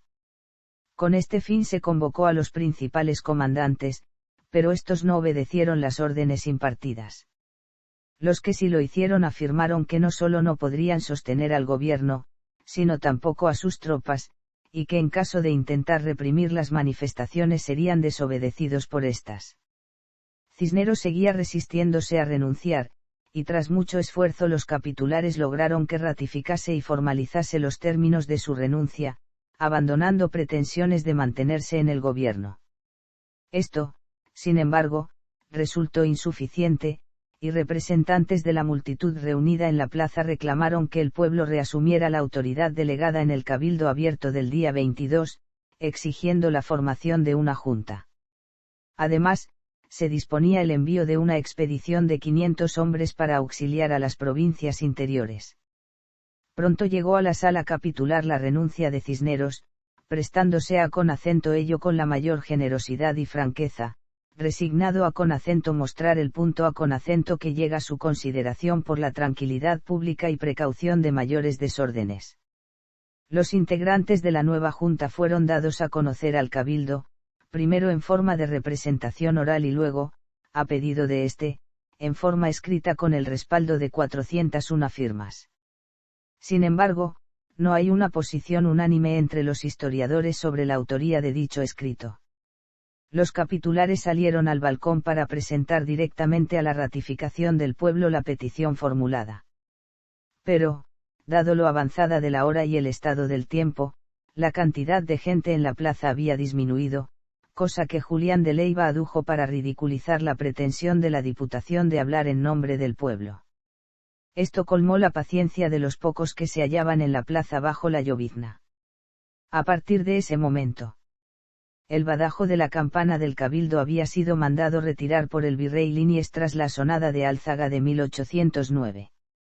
Ante la perspectiva de violencias mayores, el petitorio fue leído en voz alta y ratificado por los asistentes.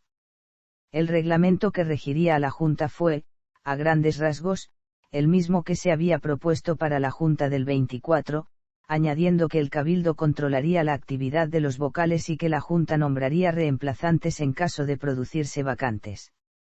La titulada Junta Provisional Gubernativa de la capital del Río de la Plata, según consta en la proclama del 26 de mayo de 1810, que la tradición y la historiografía conocen como la primera Junta, estaba compuesta de la siguiente manera. Presidente. Cornelio Saavedra Vocales. Dr. Juan José Castelli. Manuel Belgrano. Miguel de Azcuénaga. Dr. Manuel Alberti. Domingo Mateu. Juan Larrea Secretarios. Dr. Juan José Paso. Dr. Mariano Moreno. Durante mucho tiempo se consideró que el movimiento juntista de Mayo estuvo perfectamente planificado y dirigido por un solo grupo de hombres que integraban lo que la historiografía argentina del siglo XIX denominó Sociedad de los Siete. En 1941, Juan Canter, en el capítulo 9 de la Historia de la Nación Argentina, tomo quinto, sección I, demostró fehacientemente que se trataba de otro mito historiográfico repetido por una tradición de errores y que ocultaba lo que en la realidad habían sido acciones demasiado gregarias y sin plan alguno. Ricardo Zorraquín Becú analizó la filiación corporativa de los integrantes de la nueva Junta y su pertenencia a distintos grupos políticos. Saavedra y Azcuénaga eran comandantes milicianos, Castelli, Belgrano, Paso y Moreno eran abogados, Alberti era eclesiástico y Larrea y Mateu eran importantes comerciantes. Saavedra era el jefe indiscutido del grupo miliciano, Belgrano y Castelli dirigían el grupo carlotista y Moreno, Larrea y Mateu, aunque sin tener participación activa en los días previos, habían integrado el movimiento alzaguista del 1 de enero de 1809. Por su parte Azcuénaga, según Corbellini, pertenecía al grupo conciliador. El historiador Jorge María Ramallo, al analizar este aporte de Zorraquín Becú lo encontró clarividente pero con lagunas ostensibles y razones poco aceptables. Las razones de la primacía de Saavedra y el segundo lugar ocupado por Castelli eran evidentes. El tercer lugar ocupado por Belgrano se explicó por su relación con su primo segundo Castelli.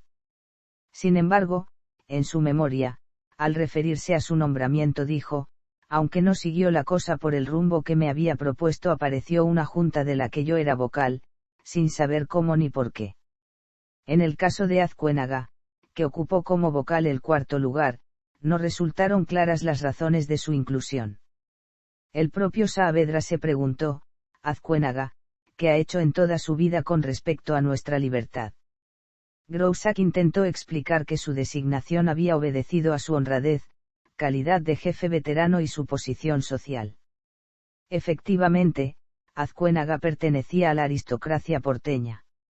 El vocal Alberti, sacerdote que ejercía el curato de San Benito de Palermo, muy bien considerado pero sin peso alguno, ocupó el quinto lugar.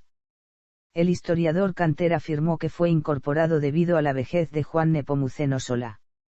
Los lugares sexto y séptimo lo ocuparon Larrea y Mateu, ambos importantes comerciantes españoles peninsulares que no tuvieron participación los días previos pero que eran antiguos partidarios de Alzaga. El primer secretario, Paso, ingresó por su actuación en el Cabildo Abierto del día 22. La incorporación de Moreno como secretario, dado que tampoco tuvo participación activa en los días previos, dio lugar a diversas hipótesis, a. por su vinculación con el grupo de Alzaga, b. Levin lo atribuyó, sin referencias, a la presencia e intervención inglesa en el proceso, c. Carlos Raabarts, siguiendo en esa línea, lo llamó abogado del comercio inglés y patriota de última hora, d. Manuel Moreno confirmó la poca participación de su hermano en los sucesos previos y manifestó que pasó muchas horas desde su nombramiento sin saber que era secretario de la Junta. Una vez enterado tuvo varias dudas, si eran legítimos los procedimientos públicos de ese nombramiento, si tendría capacidad para afrontar las tareas que implicaba el cargo, lo difícil de ese momento, y su escaso interés en desempeñar cargos públicos. Saavedra habló a la muchedumbre reunida bajo la lluvia, y luego se trasladó al fuerte entre salvas de artillería y toques de campana. Proclama del 26 de mayo. El 26 de mayo de 1810, la primera Junta, oficialmente la Junta Provisional Gubernativa de la capital del Río de la Plata, emitió una proclama que dirigió, a los habitantes de ella, y de las provincias de su superior mando, dando noticia de la nueva autoridad surgida de los sucesos de la Revolución de Mayo. Circular a los cabildos del interior. En el acta del Cabildo de Buenos Aires del 25 de mayo, se indicaba a la Junta que remitiera una circular a los cabildos del interior, para que las provincias envíen diputados a la capital. La Junta hizo una circular el 27 de mayo solicitando la elección de los diputados. El haber derrocado al virrey y a la Junta que en principio se había formado para representarlo, reemplazándolos por la primera Junta fue algo escandaloso para muchos y por lo tanto las primeras reacciones en el virreinato ante lo sucedido no fueron las mejores. En Córdoba se armó una contrarrevolución, liderada por Liniers. En Mendoza hubo algunas reticencias en aceptar a la nueva Junta. En Salta hubo muchas discusiones. La resistencia fue activa en el Alto Perú, Paraguay y Montevideo. Repercusiones en Corrientes. Al norte de la demarcación montevideana y cerca de Asunción, el Cabildo de San Juan de Vera de las Siete Corrientes recibió el 16 de junio la noticia de la creación del nuevo gobierno porteño, así como el apremio para la elección de un representante de la jurisdicción que pudiera ser incorporado a la Junta de Buenos Aires. En ese momento, los capitulares correntinos decidieron adherirse al movimiento juntista bonaerense y jurando fidelidad al rey Fernando VII. Reunidos en cabildo abierto, bajo voto cantado, se eligió a José Simón García de Cosío como representante ante el nuevo gobierno. De cualquier modo, la incorporación de los diputados de los cabildos del interior no fue inmediata, ya que la Junta Gubernativa de Buenos Aires demoró en concretarla. Aparte, para el caso de Corrientes, su alianza con el gobierno juntista de Buenos Aires produjo algunas reacciones con importantes consecuencias, como la ocupación militar que, hasta en 2 ocasiones, sufrió por tropas paraguayas entre octubre de 1810 y abril de 1811. Además, Corrientes fue bombardeada ese mismo año por una flota realista de 28 navíos con base en Montevideo. Pero, a pesar de todos estos sucesos, el Cabildo de Corrientes ratificó su decisión de acompañar políticamente a Buenos Aires y rechazó categóricamente la propuesta del intendente gobernador del Paraguay, Bernardo de Velasco, de prestar juramento al Consejo de Regencia. La fundamentación de la institución municipal correntina para justificar su decisión fue, sencillamente, la añeja vinculación con Buenos Aires. Queda en evidencia, pues, la excepcionalidad del caso de Corrientes, una ciudad que formó parte de la Revolución cumpliendo diversas funciones. Por ejemplo, después de que Asunción desconociera en 1811 al Consejo de Regencia, los vínculos entre ambas ciudades se estrecharon, hasta el punto de generar un nexo de comunicación epistolar que vinculó a los hombres más prominentes de la región. Asimismo, con el transcurrir del tiempo, la ubicación geoestratégica de Corrientes permitió, conjuntamente con Asunción y con la zona misionera, crear una línea de contención ante los avances y pretensiones territoriales brasileñas. Finalmente, se fomentó la evolución de los cambios políticos y la nutrición de nuevas ideas, que desembocarían, a la postre, en los movimientos y propuestas federalistas, como notoriamente pusieron de manifiesto casos como el del teniente de gobernador Elías Galván y José Gervasio de Artigas. Intenciones revolucionarias. Aunque el gobierno surgido el 25 de mayo se pronunciaba fiel al rey español depuesto Fernando VII, los historiadores coinciden en que dicha lealtad era simplemente una maniobra política. La primera Junta no juró fidelidad al Consejo de Regencia de España e Indias, un organismo de la monarquía española aún en funcionamiento, y en 1810 la posibilidad de que Napoleón Bonaparte fuera derrotado y Fernando VII volviera al trono, lo cual ocurrió finalmente el 11 de diciembre de 1813 con la firma del Tratado de Valencay, parecía remota e inverosímil. El propósito del engaño consistía en ganar tiempo para fortalecer la posición de la causa patriótica, evitando las reacciones que habría motivado una revolución, aduciendo que aún se respetaba la autoridad monárquica y que no se había realizado revolución alguna. La maniobra es conocida como la máscara de Fernando VII, y fue mantenida por la primera junta, la Junta Grande, el primer, segundo y tercer triunvirato y los directores supremos, hasta la declaración de la independencia de la Argentina, en 1816. Cornelio Saavedra habló privadamente del tema con Juan José Viamonte en una carta del 27 de junio de 1811. Para Gran Bretaña el cambio era favorable, ya que facilitaba el comercio con las ciudades de la zona sin que éste se viera obstaculizado por el monopolio del mismo que España mantenía con sus colonias. Sin embargo, Gran Bretaña priorizaba la guerra en Europa contra Francia, aliada a los sectores del poder español que todavía no habían sido sometidos, y no podía aparecer apoyando a los movimientos independentistas americanos ni permitir que la atención militar de España se dividiera en dos frentes diferentes. En consecuencia presionaron para que las manifestaciones independentistas no se hicieran explícitas. Dicha presión fue ejercida por Lord Strangford, embajador de Inglaterra en la corte de Río de Janeiro, que manifestó su apoyo a la Junta pero lo condicionó. Los grupos que apoyaron o llevaron adelante la revolución no eran completamente homogéneos en sus propósitos, y varios tenían intereses dispares entre sí. Los criollos progresistas y los jóvenes, representados en la Junta por Moreno, Castelli, Belgrano o Paso, aspiraban a realizar una profunda reforma política, económica y social. Por otro lado, los militares y burócratas, cuyos criterios eran llevados adelante por Saavedra, solo pretendían una renovación de cargos, aspiraban a desplazar a los españoles del ejercicio exclusivo del poder, pero heredando sus privilegios y atribuciones. Los comerciantes y hacendados subordinaban la cuestión política a las decisiones económicas, especialmente las referidas a la apertura o no del comercio con los ingleses. Finalmente, algunos grupos barajaron posibilidades de reemplazar a la autoridad del Consejo de Regencia por la de Carlota Joaquina de Borbón o por la corona británica, pero tales proyectos tuvieron escasa repercusión.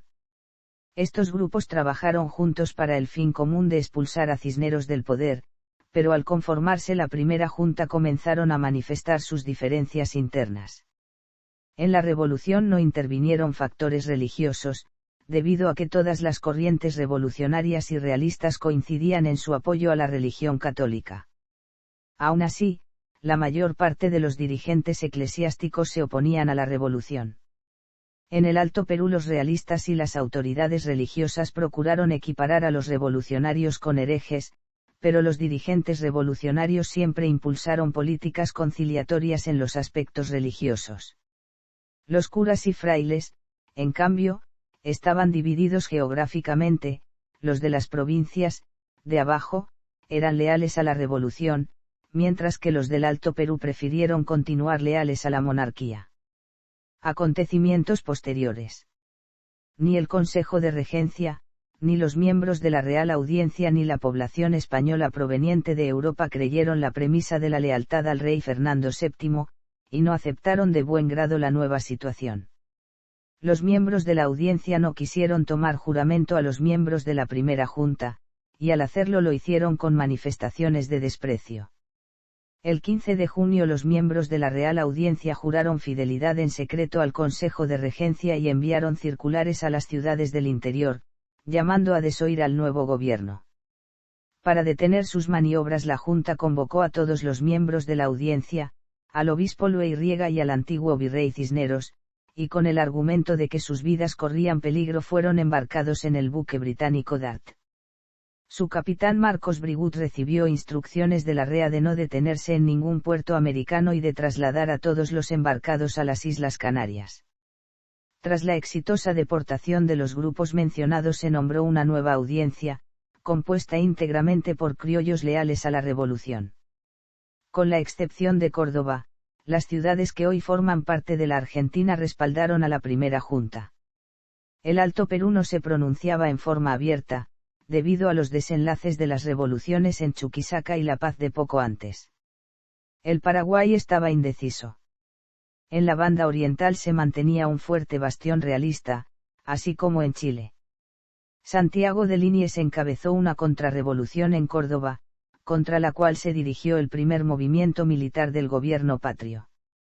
Montevideo estaba mejor preparada para resistir un ataque de Buenos Aires, y la cordillera de los Andes establecía una efectiva barrera natural entre los revolucionarios y los realistas en Chile, por lo que no hubo enfrentamientos militares hasta la realización del cruce de los Andes por José de San Martín y el ejército de los Andes algunos años después.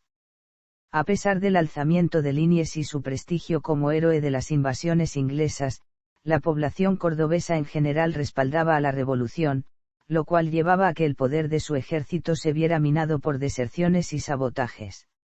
El alzamiento contrarrevolucionario de Liniers fue rápidamente sofocado por las fuerzas comandadas por Francisco Ortiz de Ocampo. Sin embargo, una vez capturados Ocampo se negó a fusilar a Liniers ya que había peleado junto a él en las invasiones inglesas, por lo que la ejecución fue realizada por Castelli. Luego de sofocar dicha rebelión se procedió a enviar expediciones militares a las diversas ciudades del interior, reclamando apoyo para la primera junta. Se reclamó el servicio militar a casi todas familias, tanto pobres como ricas, ante lo cual la mayor parte de las familias patricias decidían enviar a sus esclavos al ejército en lugar de a sus hijos. Esta es una de las razones de la disminución de la población negra en Argentina. La primera junta amplió su número de miembros incorporando en sí misma a los diputados enviados por las ciudades que respaldaban a la revolución, tras lo cual la junta pasó a ser conocida como la Junta Grande. Consecuencias. Según el historiador Félix Luna en su libro Breve Historia de los Argentinos, una de las consecuencias principales de la Revolución de Mayo sobre la sociedad, que dejaba de ser un virreinato, fue el cambio de paradigma con el cual se consideraba la relación entre el pueblo y los gobernantes. Hasta aquel entonces, primaba la concepción del bien común, en tanto se respetaba completamente a la autoridad monárquica, si se consideraba que una orden proveniente de la Corona de España era perjudicial para el bien común de la población local, se la cumplía a medias o se la ignoraba. Esto era un procedimiento habitual. Con la Revolución, el concepto del bien común dio paso al de la soberanía popular, impulsado por personas como Moreno, Castelli o Monteagudo, que sostenía que, en ausencia de las autoridades legítimas, el pueblo tenía derecho a designar a sus propios gobernantes. Con el tiempo, la soberanía popular daría paso a la regla de la mayoría, que plantea que es la mayoría de la población la que determina, al menos en teoría, al gobierno en ejercicio. Esta maduración de ideas fue lenta y progresiva, y llevó muchas décadas hasta cristalizarse de una manera electoral, pero fue lo que llevó finalmente a la adopción del sistema republicano como forma de gobierno de Argentina. Otra consecuencia, también según el mencionado historiador, fue la disgregación de los territorios que correspondían al virreinato del Río de la Plata. La mayor parte de las ciudades que lo componían tenían poblaciones, producciones, mentalidades, contextos e intereses diferentes entre sí. Estos pueblos se mantenían unidos gracias a la autoridad del gobierno español. Al desaparecer esta, las poblaciones de Montevideo, Paraguay y el Alto Perú comenzaron a distanciarse de Buenos Aires. La escasa duración del virreinato del Río de la Plata, de apenas 38 años, no logró que se forjara un sentimiento patriótico que las ligara como una unidad común. Juan Bautista Alberdi consideró a la Revolución de Mayo una de las primeras manifestaciones de las disputas de poder entre la ciudad de Buenos Aires y las del interior, uno de los ejes alrededor del cual giraron las guerras civiles argentinas. Escribió en sus escritos póstumos: la vida cultural sufrió un florecimiento sin igual, en especial en la cantidad de publicaciones, pues frente al único periódico permitido, la Revolución dio rienda suelta a numerosos periódicos como La Lira Argentina, Gaceta de Buenos Aires, El Correo de Comercio, Martiro Libre, El Censor de la Revolución, El Independiente y El Grito del Sud. Lo mismo puede decirse de las expresiones literarias, donde surgen poetas revolucionarios como Bartolomé Hidalgo, Vicente López y Planes y Esteban de Luca. Análisis historiográfico. La primera escuela notable de interpretación historiográfica de la historia de Argentina fue la fundada por Bartolomé Mitre. Mitre consideraba a la Revolución de Mayo como una expresión icónica del igualitarismo político, como el conflicto entre las libertades modernas y la opresión representada por la monarquía española, y el intento de establecer una organización nacional sobre principios constitucionales en contraposición al liderazgo de los caudillos. Por su parte, Esteban Echeverría sintetizaba los ideales de Mayo en los conceptos de progreso y democracia. En el futuro, dichos conceptos serían el eje alrededor del cual se diferenciarían la historia canónica de la historia revisionista en lo referido a los eventos de Mayo. La versión canónica reivindica el progreso y justifica el abandono o demora de la concreción de los ideales democráticos para no poner en riesgo la prosperidad económica, aduciendo que la sociedad de entonces aún no estaba capacitada para aprovechar apropiadamente la libertad política. Dicha situación fue conocida como la instauración de la República posible. En la vereda opuesta, el revisionismo criticaba abiertamente la no conformación de una democracia auténtica. El historiador José María Rosa, por ejemplo, afirmó que la historia canónica presentaba a la revolución como el producto exclusivo de un sector reducido de la población movido por el deseo de libertades de comercio y libertades individuales, minimizando la implicación de las masas populares o el deseo de la independencia por la independencia misma. Asimismo, Rosa consideró que la historia canónica minimizaba o ocultaba las posturas políticas de Manuel Belgrano, presentándolo en cambio únicamente como un líder militar. La figura de Mariano Moreno también motivó disputas por sus métodos confrontativos. Algunos historiadores lo ven como el principal impulsor de la revolución, o bien del gobierno surgido de esta, mientras que otros relativizan su influencia.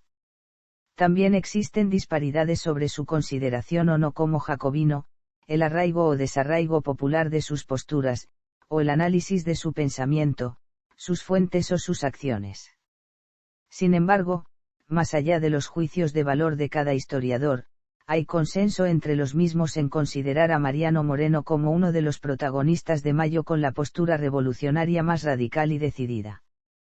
Por último, aunque parece evidente que no puede asignarse a un día y a un hecho puntual la carga simbólica de la independencia y constitución de la Argentina libre y soberana, hay quienes consideran el 9 de julio, fecha de la Declaración de la Independencia, como icono del nacimiento del país, y otros, a la fecha del 25 de mayo.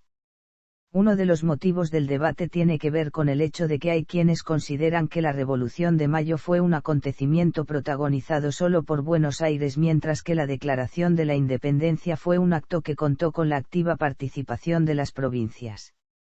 Parece claro, eso sí, que la Revolución de Mayo es la celebración del inicio de una serie de acontecimientos que desembocaron en la formalización de la independencia en 1816. Homenajes. En la actualidad, el 25 de mayo es recordado como una fecha patria en Argentina, con el carácter de feriado nacional. El mismo es inamovible, por lo que se celebra exactamente el 25 independientemente del día de la semana. La fecha fue feriado de Uruguay desde 1834 hasta 1933, con el nombre Día de América. En el año 1910, el centenario de la Revolución de Mayo fue celebrado con toda la grandeza que correspondía a la prosperidad de las élites, y ese mismo año en el mes de abril, Roque Sáenz Peña fue elegido presidente de la República. Muy poco después iba a posibilitar, mediante la ley electoral que recuerda su nombre, el ejercicio del sufragio universal a todos los varones mayores de 18 años, en comicios de ejemplar limpieza. Ya a finales del siglo XIX Argentina iba consiguiendo un papel destacado en el mundo occidental gracias al progreso que le brindó el comercio de sus productos agrícolas y ganaderos, como la carne, el cuero, la lana y el trigo, lo que enriqueció grandemente a las familias estancieras, a los frigoríficos y a otros comerciantes que comenzaron a adoptar las formas de vida de los sectores sociales altos de Europa y los Estados Unidos de la Belle Époque. Empero esta imponente realidad contrastaba con la situación de millones de inmigrantes que, atraídos por las posibilidades que ofrecía este rico país, cruzaron el Océano Atlántico en procura de una mejor calidad de vida, en paz y con posibilidades de progreso y ascenso socioeconómico, que estas tierras les ofrecían en ese entonces. Si bien la gran mayoría de ellos, en poco tiempo, se fueron integrando al tejido social y conformaron la base del destacado estrato social medio argentino, otros, en cambio, continuaron viviendo en condiciones de pobreza. Ello no fue óbice para durante los festejos del centenario argentino llegaran al país embajadores y comitivas especiales para tan importante celebración, que fueron recibidos por el presidente José Figueroa Alcorta y alojados, en muchos casos, por las familias tradicionales. La visita más esperada fue la de la infanta Isabel de Borbón, tía del rey Alfonso XIII de España, quien se hospedó con toda la pompa en el palacio de la familia Beri, en la avenida Alviar, que inaugurara un nuevo edificio conocido como el Palacio Vera, que fuera edificado por su propietario, el rico estanciero Eustoquio Díaz Vélez, precisamente en la avenida de Mayo, la nueva y más prestigiosa vía de la ciudad de Buenos Aires. Arribaron también mandatarios de países hermanos como Pedro Montt, presidente de Chile, y Eugenio Larraburu, vicepresidente del Perú. Representaciones de Uruguay, Estados Unidos, Francia, Italia, Alemania, Holanda y Japón figuraron entre la lista de los estados participantes que participaron de los diversos desfiles castrenses. El imponente y novísimo Teatro Colón fue el escenario de una gran función de la lírica en donde fue cantada la obra Rigoletto por Tita Ruffo, el impresionante barítono italiano. Pero los festejos por el primer siglo de la Revolución de Mayo no solamente fueron a nivel estatal, sino que también llegaron a Argentina intelectuales y escritores de aquella época, Ramón del Valle Inclán, Jacinto Benavente, Vicente Blasco Ibáñez, estos de la madre patria, Georges Clemenceau, Jean Jaurès y Anatole France, estos tres últimos, franceses. Con motivo del centenario se erigieron monumentos ideados por las distintas y progresistas comunidades que habitaban la ya cosmopolita ciudad de Buenos Aires y que hoy en día son excepcionales exponentes de su arquitectura histórico-urbana. En el año 2010 se cumplieron 200 años de la Revolución de Mayo, lo que motivó las celebraciones del bicentenario de la República Argentina. La fecha, así como también la imagen de un cabildo en forma genérica, se utilizan en diversas variantes para homenajear la Revolución de Mayo. Dos de las más notables son la Avenida de Mayo y la Plaza de Mayo. En esta última se erigió la Pirámide de Mayo al año de la Revolución, la cual fue reconstruida con su aspecto actual en 1856. 25 de Mayo, es el nombre de diversas divisiones administrativas, localidades, espacios públicos y accidentes geográficos de la Argentina. Se pueden mencionar el departamento 25 de Mayo en San Juan, la localidad de 25 de Mayo en la provincia de Buenos Aires, la Plaza 25 de Mayo en Rosario, la Plaza 25 de Mayo en La Rioja y la Isla 25 de Mayo. También se utiliza un cabildo conmemorativo en las monedas de 25 centavos, y una imagen del Sol de Mayo en las de 5 centavos. La Revolución de Mayo en la cultura popular. El carácter de fecha patria del 25 de mayo motiva que cada año la misma sea descrita con frecuencia en las revistas infantiles argentinas, como por ejemplo Villiquen, así como también en manuales de uso escolar en las escuelas primarias. Dichas publicaciones suelen omitir algunos aspectos del evento histórico que por su violencia o contenido político podrían considerarse inapropiados para menores de edad, tales como el elevado armamentismo de la población de aquella época, consecuencia de la preparación contra la segunda invasión inglesa o las luchas sociales entre los criollos y los españoles continentales. En su lugar, se enfoca a la revolución como un evento desprovisto de violencia y que inevitablemente habría sucedido de una u otra forma. Se pone el acento en aspectos folclóricos y secundarios tales como el estado del tiempo del 25 y si ese día llovía o no, o si el uso de paraguas estaba extendido o limitado a una minoría. También se presentan como personajes arquetípicos de la revolución a diversos pregoneros, entre ellos el vendedor de velas, el aguatero, la mazamorrera repartiendo empanadas entre los concurrentes a la plaza el 25 de mayo. Los acontecimientos fueron representados en la Revolución de Mayo, una de las primeras películas mudas de Argentina, filmada en el año 1909 por Mario Gallo y estrenado en 1910, año del centenario. Fue el primer film de ficción argentino realizado con actores profesionales. Entre las canciones inspiradas en los sucesos de mayo se encuentra el Candombe de 1810. El cantante de tangos Carlos Gardel interpretó El Sol del 25, con letra de Domingo Lombardi y Santiago Raaca, y Salve Patria, de Eugenio Cárdenas y Guillermo Barbieri. Pedro Berruti, por su parte, creó Gavota de Mayo, con música folclórica.